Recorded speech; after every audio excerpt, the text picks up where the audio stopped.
Hello, everyone. Welcome back to the Sportscast. I'm your host, Steven Avalos, alongside my dad. Hello.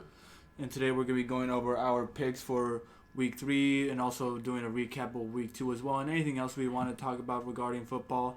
But as always, we're going to start off talking about baseball, specifically the Oakland Athletics and the slide that they're going through right now. Ooh, and it continues. Yeah, it's just... It in the past month... I've really lost a lot of, passion for the A's. It's a combination of, many things. I don't know if it's passion is the right word. Well, for me. I'm talking about for me. Yeah, but you're still into all the games and everything. You watch them. Yeah, but, the amount of, how much I care isn't the same. Yeah. It's just, I'm just at the game.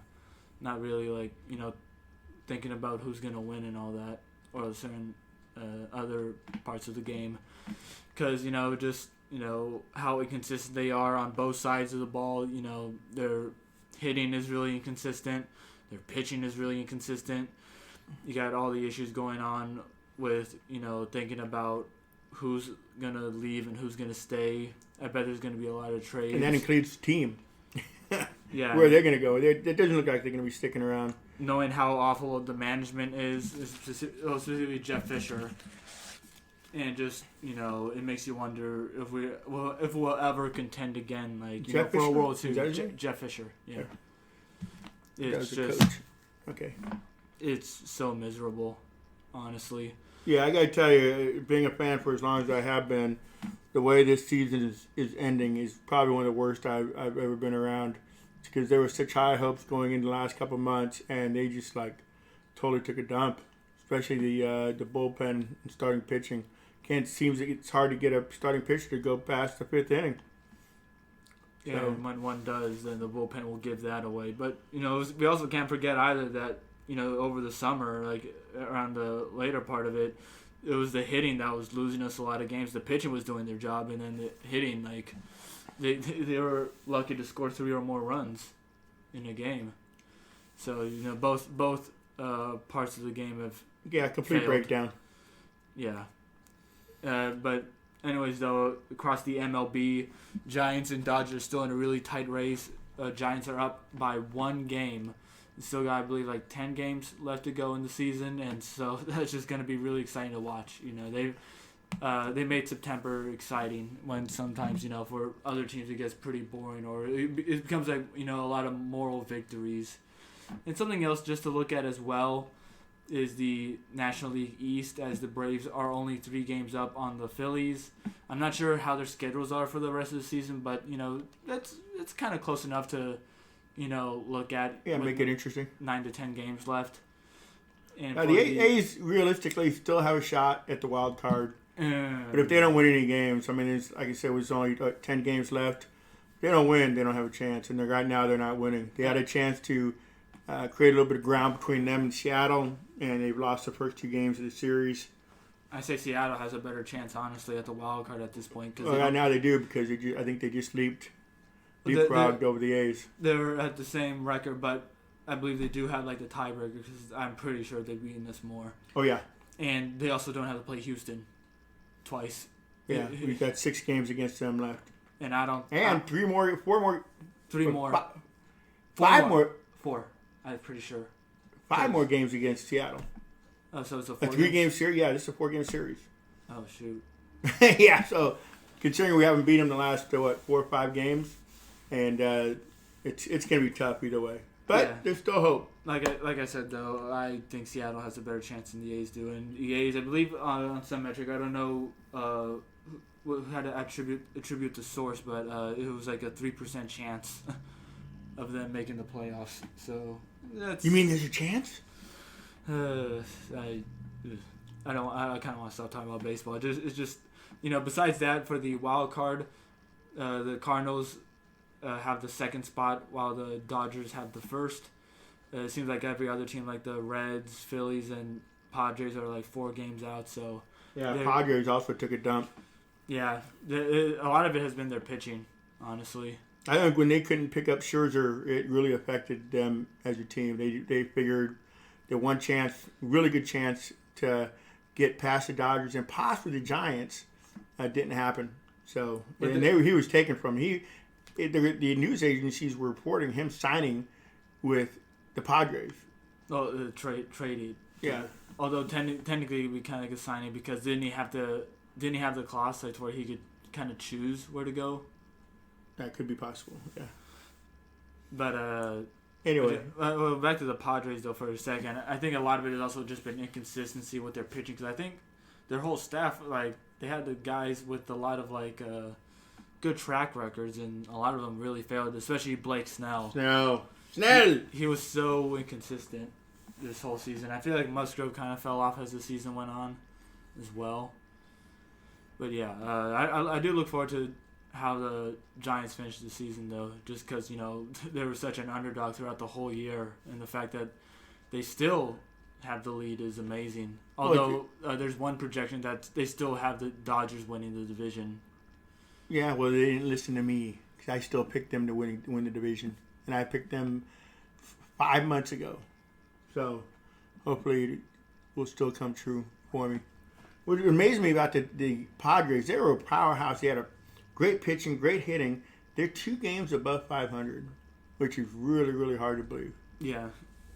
In the A's too, that they're still with 13 games above 500. That's respectable. Yeah, it's just how well they started. Not started the season, but in the middle of it, they were doing so well, and then just. Meanwhile, the Giants are 45 games above 500. Yeah. They just refuse to quit. Got to give them props. Yeah, and we just got to find out if they can take it all the way. But anyways, though, I think that's all we got for baseball. Now we're going to move on to the NFL. Now, do you have a new article out? Yes, I do, actually. So I did have a post-game article come out for the Raiders. It was after their Week 2 upset against the Steelers, and I talked about how the wide receivers performed in that game. It was really fun to write. You guys will definitely enjoy it. You can find it on Raider Ramble. It's not as easy to find on Bleacher Report anymore just because, there's so much going on in the news cycle regarding sports.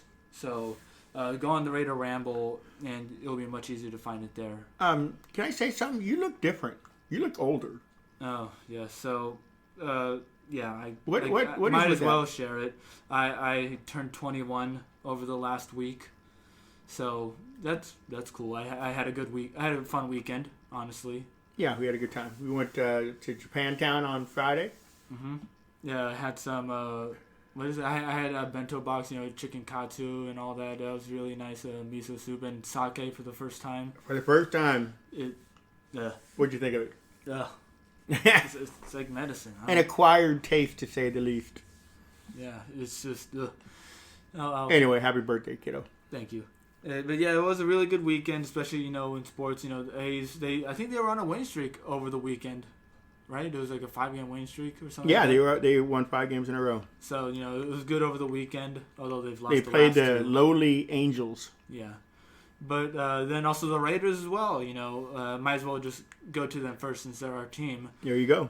The Las Vegas Raiders pulled off another upset against the Pittsburgh Steelers in Pittsburgh. And they, it was a short week. Had to travel all the way to the East Coast starting in the morning. It was that made it even more impressive. And if I do believe I said the Raiders are gonna shove Roethlisberger into the turf and break his leg. They didn't quite break his leg, but they beat him up pretty good. Oh, he has a pectoral injury, I'm pretty sure. Yeah, he's hurting for certain. Yeah, he was hit like 10 or 11 times, and there's one where Crosby and I believe Phylon, they both just demolished him.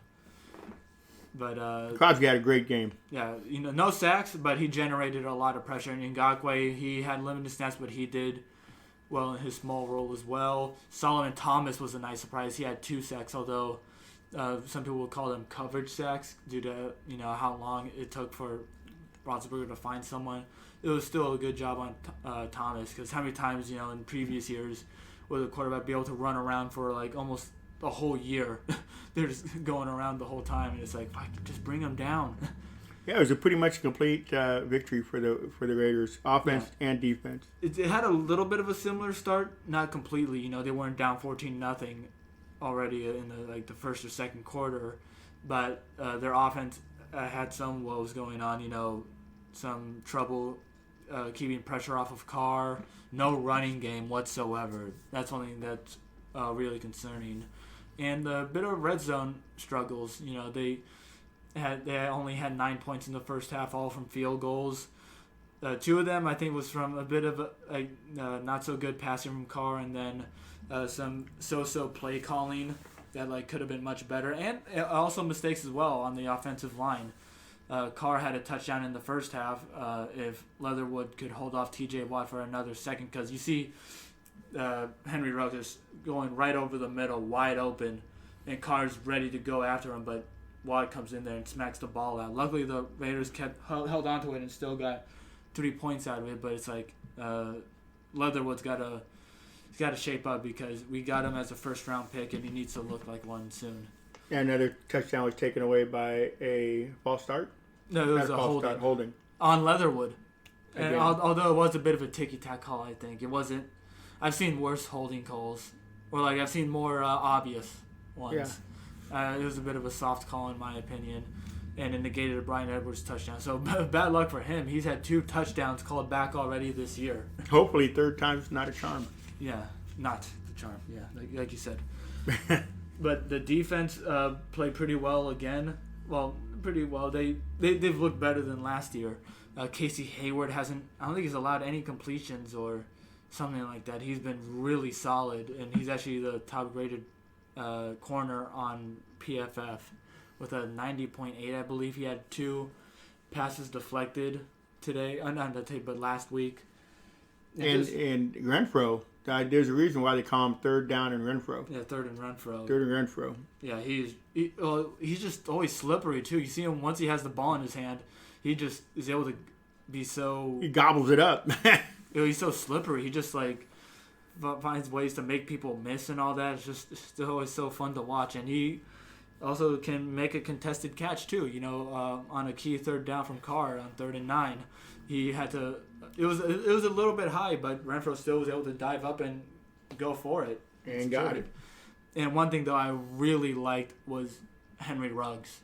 I feel like his route tree expanded just a little bit, and it was really good for him. There was that 30-yard pass he had from Carr. Oh, of course it's from Carr. I'm going to stop saying that. But he had a 30-yard pass. It was really nice. It was like a deep slant, and he was able to generate more yards from it with his speed. Then he also had a nice touchdown, which kind of felt like it iced the game a bit. Oh, it did. It did completely, because it was still sort of close, but it was really nice. He was streaked over the middle, took advantage of the safety, prioritizing Waller, and credit goes to Carr as well, because he had Renfro wide open over the middle of the field for an easy first down, but instead he went for the bomb, and it worked out. He chose wisely. Yeah, it was a great pass. Ruggs, you could kind of see him bobble it just a little bit, but he still held on to it for the touchdown. Really nice. Waller wasn't used as much, which I think is kind of good, just because it, helps, share the load with everyone else. Yeah, that final of that game was 26-17. Yeah, really good outcome. And then the rest of the games over the NFL, I did better in terms of straight up with wins and all that, but I was pretty bad against the spread and over-under. So to recap that just really quick on how we did. So I was 10-6 on wins, 5-11 against the spread, and 5-11 over-under. So my totals, in that order that I mentioned it, 19-13, 12-19-1, and then 12-19-1 again. Marissa, she went 10-6 for wins, 5-11 against the spread, and 10-6 over/under. She was really bad over/under last week, so an improvement there. So she was 21-11, 13-18-1 against the spread and over/under. Then Dad, you went 11-5 straight up, 8-8 against the spread, and 7-9 over/under. So your totals respectively are 21-11, 16-15-1, and 16-51 again. Yeah, winning record. Yeah, I definitely have not a lot to work by much, on. but I'll take it. I definitely have a lot to work on, but let's go by all the games. Do some really quick recaps here. So First off, we got the Thursday night game. That was the Giants and Washington football team. That one was a lot closer than I expected. I went with Washington to win and cover, and I wanted to go under as well because I just didn't think Giants had it in them. But Daniel Jones looked pretty decent, and there was a lot of moments where they should have won the game. And same for Washington as well, where they made some bad decisions too. But it was surprisingly a shootout. Ended in a 1-point game, I'm pretty sure. Yeah, we had that both going under, and it was over by a good amount. Both teams were expected to have really good defenses, but they have both been kind of disappointing. Yeah, and Washington won that by 30-29. Off an offsides call too. Their kicker missed the first attempt, and then after the offsides penalty, give him a retry and also 5 yards closer. He made it. Anything else you want to say about that game? Next. All right. The New England Patriots against the New York Jets went about as expected. Zach Wilson looked really bad. 4 interceptions. It's just really ugly all around. Their offensive line doesn't look good. Their receivers, running backs, just a big mess right there. And the Patriots, they're well coached. Mac Jones didn't really have to do anything. The running game was a lot better than last week. It was okay last week, but the fumbles were a big issue. But that wasn't a problem this time around. Yeah, and that score was 25-6 in favor of the Patriots. Jets are terrible. Yeah. And then the Denver Broncos against the Jacksonville Jaguars. Again, when as expected, Jaguars looked awful. Denver got the job done. They didn't really have to do much. They just, keep control against a bad team. That's not so much to ask from anyone. And they got the job done. Yeah, Jags are a rookie team playing like one. Both the head coach, and the quarterback need some more NFL experience, to say the least. Yeah, and one thing I want to get out of the way, though, with Denver is people should not be buying on them as quick as they are. Like, in some rankings, actually, they're ahead of the Raiders, which I heavily disagree with. What about you? Well, just let cream will rise to the top. Yeah, for me, let anybody else think what they want. When the Raiders kick their ass, then that'll show people where they actually belong. Yeah. Then Buffalo and Miami, for a game that ended 35-0 in favor of Buffalo, they did not really look that good. They still had a lot of sloppy plays. Josh Allen only averaged 5 yards per attempt. He didn't really look that good. Their running game was solid, and Miami is just... Whew. Well, they knocked out Tua as well. Yeah. Their defense got the job done, but I'm still concerned about Josh Allen. What quarter did he get knocked out? You smell that? What? I smell fresh meat for the Raiders. Oh, I hope so. We'll get more into that later on, but I do see what you mean. But yeah, Miami should be really concerned. It was just so ugly, and when you're a wild card contender, you cannot have anything like that. And even though Buffalo won, I'm still concerned about them. Like I said.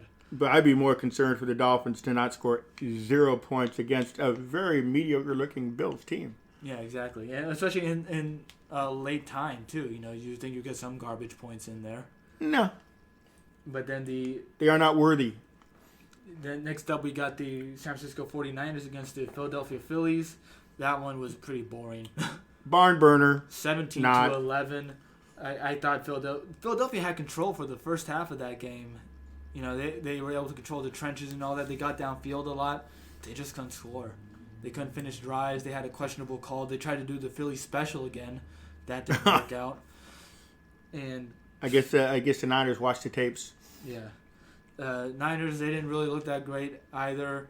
Garoppolo, you kind of, I feel like Trey Lance deserves some more playing time. No, not yet. Yeah, he'll get his time. He can relax for the first year in the NFL. I guess so, but still, you still got to feel some concern for both teams there. You would think both of them would be able to score plenty, but nope, it just looked pretty bad all the way through. Then the Rams and Colts. Rams won that one, I believe, 27-24. Yes, they did. They had one sloppy play on special teams where the snap on the punt play was botched, and it led to a touchdown for the Colts. But other than that, they still looked pretty good. They got to clean up on some, but the Colts should be really nervous about Carson Wentz. I'm not sure how bad his injury is, but He's had ankle issues before, I believe, and if he misses extended time and they have to rely on Eason, then it's not going to go well. Yeah, close but no cookie Colts. Yeah. Then we already talked about the Raiders and Steelers.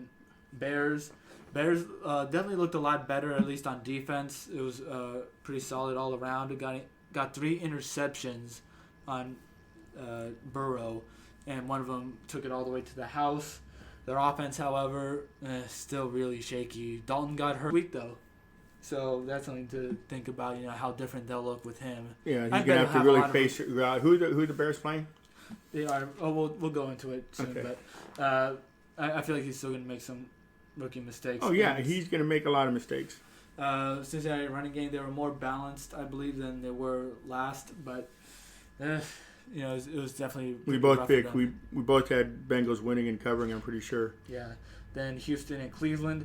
Houston, they've shown to have some fight in them with Tyrod Taylor, but he got hurt, hamstring injury, and then Cleveland was able to have control after that. But I still don't know how.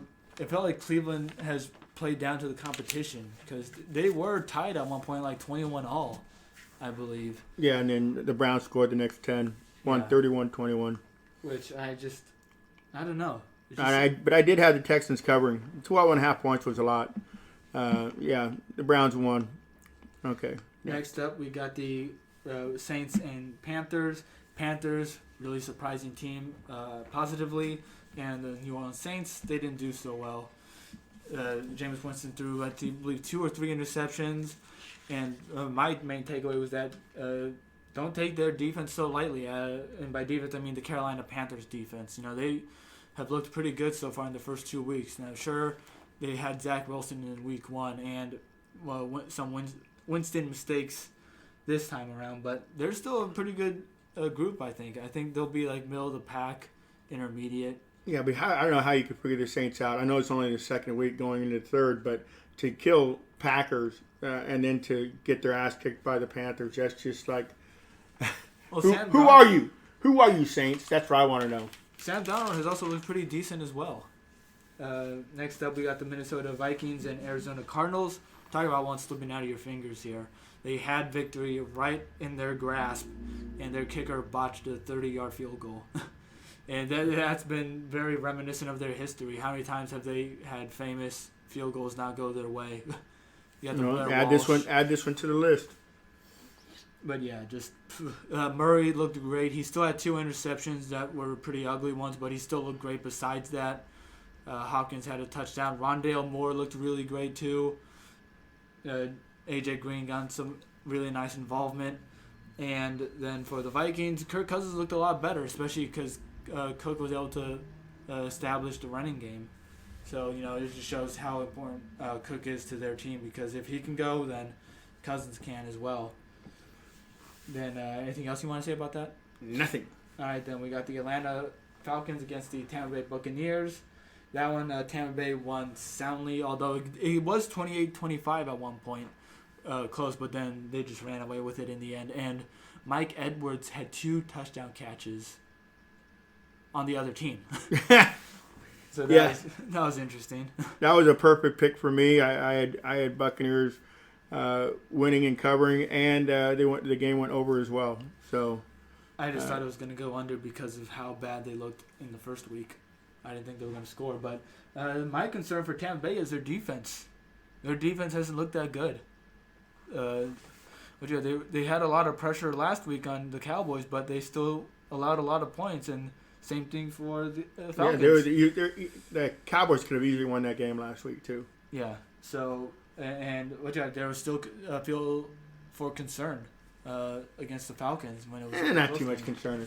But still, when you bring it that close in general, in the third quarter, then Tennessee and Seattle, that was an upset right there. I had Seattle all the way on that one, and Tennessee won. I think Seattle kind of let that one slip. They had a good lead and just couldn't score anymore. But part of that does go to Derrick Henry. He was really good, and when you have a good running game, you could kill a lot of the clock. And, with Seattle, they were relying on big plays. So, they barely had the ball, and Titans held on to it for a long time, so that helped as well. Yeah, I was surprised how close the game was. Yeah, and Russell Wilson didn't do well in overtime. It should have ended earlier, honestly. I believe you. Then the Dallas Cowboys against the Los Angeles Chargers. That one I really wish I went with the Cowboys to win. Although I was expecting it to end. You mean like me? Yes. Okay. I expected that one to be a shootout, honestly, but it. Yeah, we both picked it to go over. No, not so much. Yeah, both offenses were really shaky, and I'm not too concerned about the Dallas offense. What I'm really happy about, though, is how well their defense has played. You know, they still had to go against Herbert and all that, missing plenty of players. They still got the job done. And yeah, I thought this was going to be a shoo-in for the Chargers. Even though I did go with the Cowboys to win and cover, Chargers I thought were going to play a lot better offensively, and they didn't. We had the over and under was 55, and 37 points were scored. Yeah, the Chargers' defense still looks pretty decent, but I'd be a bit concerned about Herbert because he's had, I believe he's like 3 and 4 when it comes to the touchdown interception ratio or something like that. It's not good, his turnover ratio, and 3 or 4 of them have come in the red zone. That's even worse. You can't have anything like that in the red zone. That's giving away points. Yeah, and also the penalties too. That really killed them. Yeah, I believe 100 yards worth of penalties. 2 of them negated touchdowns, although they were really borderline calls. You still can't make mistakes. Still happens. And then Kansas City and Baltimore, that was possibly game of the week right there. Really entertaining. Lamar Jackson finally beat Kansas City. First time he's done that. And Mahomes, though, he made some really dumb passes, which is really unlike him. He's smart with the ball. He doesn't make the mistakes, and he made plenty of them that game. They didn't deserve to win. Jackson made some mistakes as well, honestly. He had a pick 6 in the opening drive of the game, and he also had a red zone interception. But he powered through it. And would you say the better team won? I don't know. No. But credit to Baltimore. They recovered from losing last week, and their running game still looks really good. Chiefs, they got their defense still looks like a big concern. They always have some nice players there, but they still allow a lot. Yeah, their defensive backs are so fast. Yeah. Yeah, that was over and under was 55.5, and it went to 71 points. Yeah. Then last, but it was fun, I guess, for the first half. The Lions against the Packers. Lions had a 17-14 lead at half, and they just didn't score any more points, and Green Bay ran away. Rodgers looked a lot better. Devontae Adams and Aaron Jones won me some fantasy leagues in that one. They were both great. Yeah, Packers won that 35-17. Yeah. Rodgers showed up at the end. I think the message is that I guess that might have been just a bit of a fluke last week because Saints really disappointed and Packers showed up. We'll see. That's how it goes exactly what I wrote. Let's see how it goes the rest of the season. Yeah. Now moving on to week 3. So for Thursday night, it's going to be the Carolina Panthers against the Houston Texans. This one I think is a really good pick if you're in a survivor pool. Because it should be easy for the Panthers to beat the Houston Texans here, especially if they don't have Taylor. Have you told them what the survivor pool is? Oh, yeah. So, for anyone that doesn't know what a survivor pool is, you pick one team a week that you think is guaranteed to win. You can't choose them ever again, and depending on which ones you do, you have a no points involved. Yeah, you have a set amount of lives and all that. And I'm in 2 different leagues. In one, I have 2 lives left because I went with Jacksonville in week 1 over Houston. And the other one is perfect. And this week I have, in both of them, I believe I have Broncos and Panthers. Take advantage of those teams while you can right now because they're going against some pretty easy competition. And they're also not expected to really contend for the rest of the year. At least I don't think. Media still, they're going to ride the Broncos train for a while, but that's going to run down soon. Yeah, Carolina is favored by 8, and the over-under is 43. I'm going with Carolina to win. Going with them to cover just because I don't think Houston has it in them. They were able to compete for the first 2 weeks, but I just don't think they have it against Carolina. Their defense looks good, and they don't have Taylor. Taylor helped them look competitive, but they're not going to have him. I highly doubt it. And how you like over and under? I'm going under. I think Carolina can score plenty. They can score a decent amount, but I could see them kind of letting off a bit if they score a lot. Kind of like with the Saints. They had a big lead, and then they just kind of stopped scoring from there. But it didn't matter. They already had the game in their hands. So, I'm also going with Carolina to win and cover, and I'm going over. All right, next up we got the Washington football team against the Buffalo Bills. Bills are favored by 7.5, and the over/under is 45. Oh, and the last game it was 43 for the over/under. Yeah. So I did. Okay. Yeah, but so Buffalo's favored by 7.5, and I have Buffalo winning this one, but I have Washington covering just because I think their defense will pick it up a bit, and some of that will be earned, but some will also be Josh Allen having some more sloppy play. Like I said, I'm still a bit concerned about the Buffalo Bills, so I think it's going to be closer than people would want it to be. So that's my verdict, and it will go over as well. I have it going under, opposite of you, and I have Buffalo winning and covering. All right, now we got the Chicago Bears against the Cleveland Browns. Browns are favored by 7 points. Over/under is 45.5. This one, I got the Cleveland Browns winning it. I think Justin Fields is going to make a lot of mistakes in this one. It's his first start. Offensive line doesn't really look good too. Browns got to clean up on some stuff, at least on offense. They've had some. They still scored plenty, but there's just some small things they got to work on, at least when it comes to turnovers. I think this is going to be a complete game for the Browns. I have them winning and covering, and I think they're going to shut down the rookie, and I have it going under. I have the exact same thing.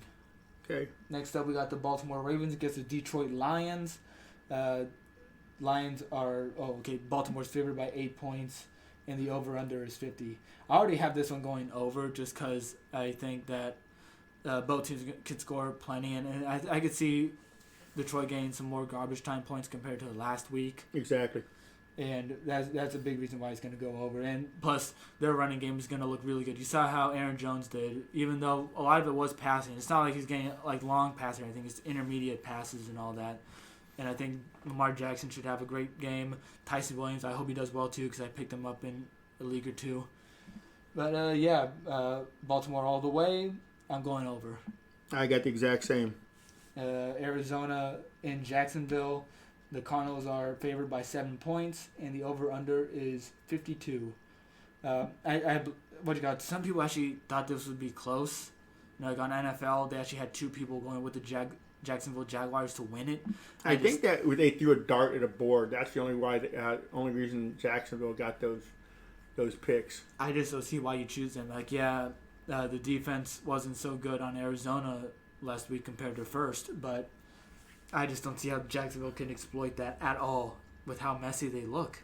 So I'm going to go with Arizona to win, cover, and I will say it's going to go over, though. Because, like I said, it still doesn't look great on their defense, but I will still have it go over. I might change it. I have the exact same pick. So change if you wish, but you will lose. Next, we got Chargers at Kansas City. Kansas City is 6.5-point favorites, and the over/under is 55. Right. I have the Chargers covering this game. I just think Kansas City gives up too many points, and the Chargers do have a decent offense. And I got Kansas City winning. If the Chargers can't score a lot here, then I think you hit the panic button on them because they've only scored a combined 34 points this year so far. They scored 20, or was it 23? Either way, they haven't scored a lot. They haven't gotten over 40 yet. But I just feel a bit concerned about them. Austin Eckler should have a great game. Their receivers still play pretty well. But if Herbert continues to have turnovers, then I don't know what to tell you. He might just be a slow starter. I also have this game going over. Yeah, I have the exact same thing as well. Kansas City winning. Well, because what you got? Are you looking at my sheet? Nope. Okay. I believe you. Next up, we got the Saints against the New England Patriots in New England. Patriots are favored by 3 points, and the over/under is 42. I already had this one going under. Yeah, I believe that New England will win this one. They'll get some turnovers on Jameis Winston. They have a good defense. It looks pretty nice, and their running game should be pretty well. I do think though it will be a little bit close, so I'm gonna have New Orleans cover. What about you? I got New Orleans winning this game. So obviously they're going to win and cover, and I have it going over. All right, so next up we got the Atlanta Falcons against the New York Giants. Giants are 3-point favorites. Yeah. And the over-under is 47.5. I have Atlanta already winning this one. I kind of disagree with their spread here. I know the Giants looked a lot better, but Daniel Jones has also played well against the Giants. I mean, not the Giants, the Washington football team, so that might have something to do with it. Atlanta doesn't look like a good team at all, but they did pick it up in the second half of their game last week. So I'm going to have them win and cover, and I have this one going over just because I think Daniel Jones might also look a bit better as well. Well, we are complete opposites on this one, so obviously you didn't look at my sheet. I have the Giants winning and covering and game under. All right. Next, we got the Cincinnati Bengals against the Pittsburgh Steelers in Pittsburgh. Steelers are 3-point favorites, and the over-under is 43.5. I think this one is going to be a very low-scoring game. They both have good defenses, and both their offensive lines aren't really good. That's a recipe for no one to score. And Big Ben might not play. Yeah. I think he will, but there's a chance he might not. And Burrow, the turnover is a big problem. 3 picks. They're going to be -2 starters on the defensive line. Watt's still going to be out. I'm pretty sure that's not for certain. And they lost a lineman. Yeah, in the beginning of the game. Yeah. Although you wonder if they'll have his name. They should have Joe Hayden back, I believe. Ooh. He's a good corner. Okay. Really good. Or also Devin Bush. I don't know why he wasn't able to play. Of course, it had to be injury. He's a really good linebacker. But what do you have? Who do you have in this one? I have Pittsburgh winning, covering, and going under. I have another complete opposite. I have Cincinnati beating them because historically the Steelers have owned Cincinnati. I think because Big Ben is hurt, Burrows is going to have a career day against the Pittsburgh defense. I have it going over and Cincinnati winning and covering. All right. So next up we got the Indianapolis Colts against the Tennessee Titans. Titans are favored by 5, and the over-under is 48. Now, I'm not sure on the status on Carson Wentz. I'm not sure if he already said he's going to miss time or not. But what do you call it? If they don't have him, then I don't know why Tennessee wouldn't be able to cover. You know, Derrick Henry's still really good. Tannehill looked a lot better. I'm still concerned about A.J. Brown. I like what they had with Julio Jones. And like I said, if Indianapolis doesn't have their quarterback, they're screwed. Yeah, who do you have there? I have Tennessee all the way and going under 48. I have Indianapolis covering the spread and Tennessee winning outright and over. All right. Next up, we got the. Actually, we'll do this one last. Miami and Vegas. Okay. We got the Jets against the Broncos. That one should be easy to pick. Broncos are 10.5-point favorites. Over under is 41. I have this one going over, although I probably just want to say under just because I don't know if they'll be able to score that much. Denver's defense still looks pretty good. Zach Wilson has thrown a lot of turnovers, and Denver's offense has looked decent under Teddy Bridgewater. Of course, that's against really low teams, but I'm going to have Denver win, cover, and it's going to go over just a tad bit, just because I maybe. All it takes is 1 point over, and you got it. Yep. I have Denver winning, covering, and going over. I think the Jets are going to the jet lag, the travel and the atmosphere. There. Atmosphere, yes. The height is going to get to them, and they'll fade. Wilt, all the above. Okay, so now we got. Wait, who are you saying that for again? Denver winning, covering, and over. Okay. Next up, we got the Tampa Bay Buccaneers against the Los Angeles Rams. This could be a NFC match, like an NFC title preview here.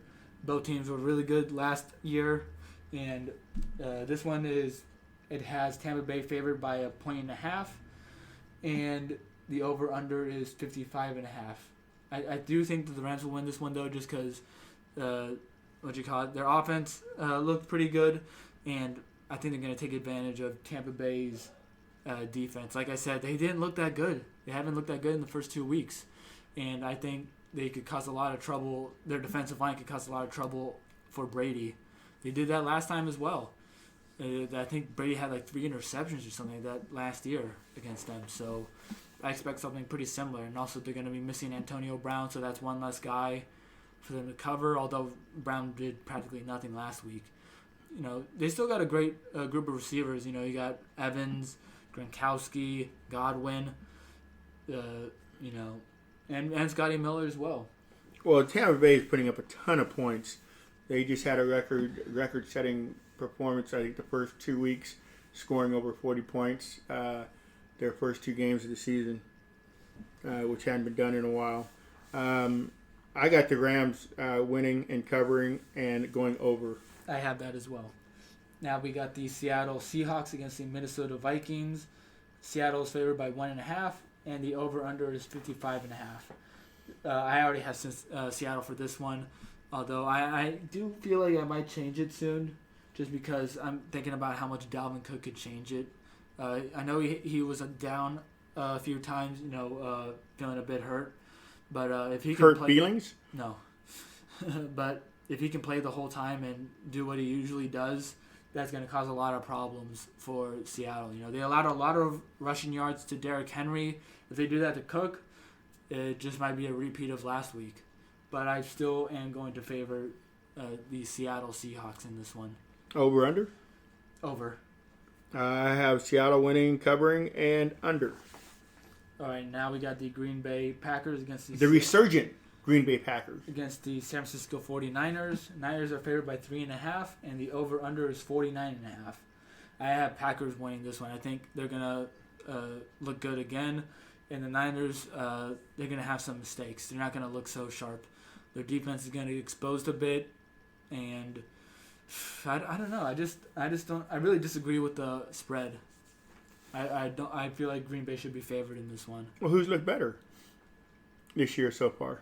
Well, Niners, they were dominant in the first half against the Lions, but then they almost, they let the Lions come back really far into it. Some fluky stuff, but then against I almost said the Phillies, the Eagles, they were being dominated for most of the game. Not regarding the points, but on the field, and I'm just a bit concerned about that. So I have Green Bay. You're going to Green Bay. Yeah. I have San Francisco winning and covering and going over. I would have it going under. And you got it going under. Okay. Not last. Not last. The Philadelphia Eagles against the Dallas Cowboys on Monday Night Football. Cowboys are favored by 4, and the over/under is 51.5. I have this one going under. I think this could be pretty low scoring, seeing how both teams did last week. They both have pretty decent defenses, at least the way they've looked so far. They've been able to get the job done at times. Some of that is mistakes from the other team, definitely. But I think this one, I think 51.5 is way too much. Yeah, I have the game going under. I have Philly covering and Dallas winning. I have Dallas winning all the way. And last but not least, we got the Miami Dolphins in Las Vegas. The Raiders are favored by 4 points, and the over/under is 45. And this one, the Raiders should win this game. They're not going to have Tua. They should dominate. They're not going to. Their offensive line is horrible. They've allowed the most pressure amongst everyone in the NFL. Raiders have been really good in generating pressure. And so, those are recipes for a victory, a domination. But I just, we've seen this before with the Raiders where they go against someone that they should, but the Dolphins won't have Fitzpatrick to bail them out. Yeah, but still though, because you got to remember that game last year. Raiders had that game before they changed Fitzpatrick as quarterback. Yeah, that is true, but also the Miami has a really good defense. I think this could be more similar to Atlanta, where their defense caused trouble for the Raiders the whole game. But they're playing in Vegas. True. But still, they have a great set of cornerbacks. They're elite cornerbacks that can generate interceptions and all that. And if Carr makes any mistakes, people can go from thinking of him as an early MVP candidate to someone that might not last on the Raiders. They would, even if the Raiders dominated, they'd still say that. There are haters out there. No, people would be giving praise to Carr. But I still have the Raiders win this one. If anything, how I wanted to turn out and how I think it could turn out is going to be like how they first played the Broncos last year, where it was a bit too close for comfort in the first half, but then the Raiders run away with it later on. I have the Raiders winning and covering and over. I have Raiders winning, covering, and over as well. Right on. So that concludes our picks of the week. Do you have another article coming out after next week, or you have anything on the books? Coming soon, I guess, that I'm working on. Fantasy preview for the Raiders and all that. How I think they'll do.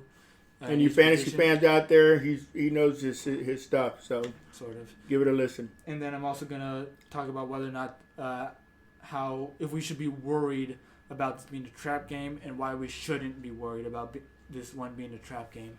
The thing is, the Raiders got to have their foot on the pedal. Just because you should win doesn't mean you're going to win. And the Raiders have made that look true for the past 2 years. How many times have they gone against people they should be? That's all on the coaching for not preparing the team well enough. Yeah, and I think it's good that it's happening early. Yeah. So the Raiders could have a really good start to the season. They could get to 6 or 7 wins really early.